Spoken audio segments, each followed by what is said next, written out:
Hello, future grammar nerds. Now that we've talked about dependent clauses, which in a sentence always have to be attached to an independent clause, let me just explain when you need a comma and when you don't need a comma. So I'm going to use a sentence with the word if, a great sentence by Meghan Trainor. So maybe you've heard this song. If I was you, I'd wanna be me too. I would, I'd wanna be me too. All right, so great sentence. We might just have to improve it a little for this academic setting. So I'm just gonna replace the wanna with want to. And I just want to note as well, if I was you is perfectly correct, but in this case, the conditional, you can also say if I were you, and that would be very correct as well.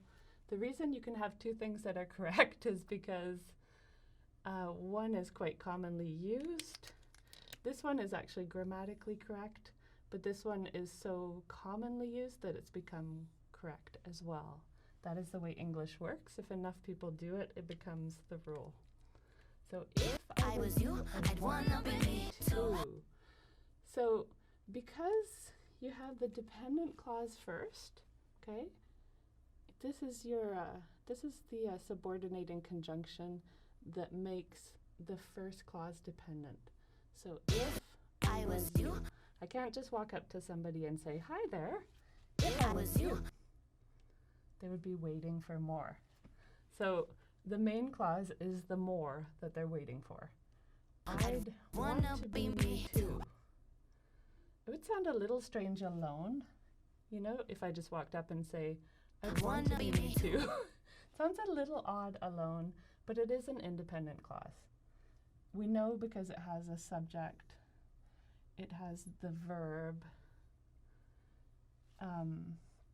and it doesn't have a subordinating conjunction. So even though it sounds a little odd on its own, it's still an independent clause. So if you have the dependent first, here's your dependent clause, then you need to put a comma to separate the two clauses. Otherwise, we wouldn't know where the one clause ends, and we wouldn't clearly know when the next subject was coming. So comma and then the independent. However, if you're going to start with the independent, you don't actually need a comma in the middle before the dependent. And the reason is because you have the word in the middle. So the word already acts as a marker showing that we're transitioning from the independent to the dependent. So we can take this sentence and we can flip it around and put the independent clause first. So let's start with this part. I'd want to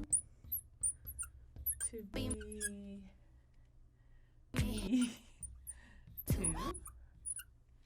And then we'll put the dependent part. If I was or were you. So now that we have if in the middle, we don't need a comma there. We can just That's all, folks.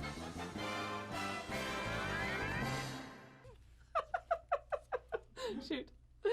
Should I do that bit again or can that cut? Yeah, okay.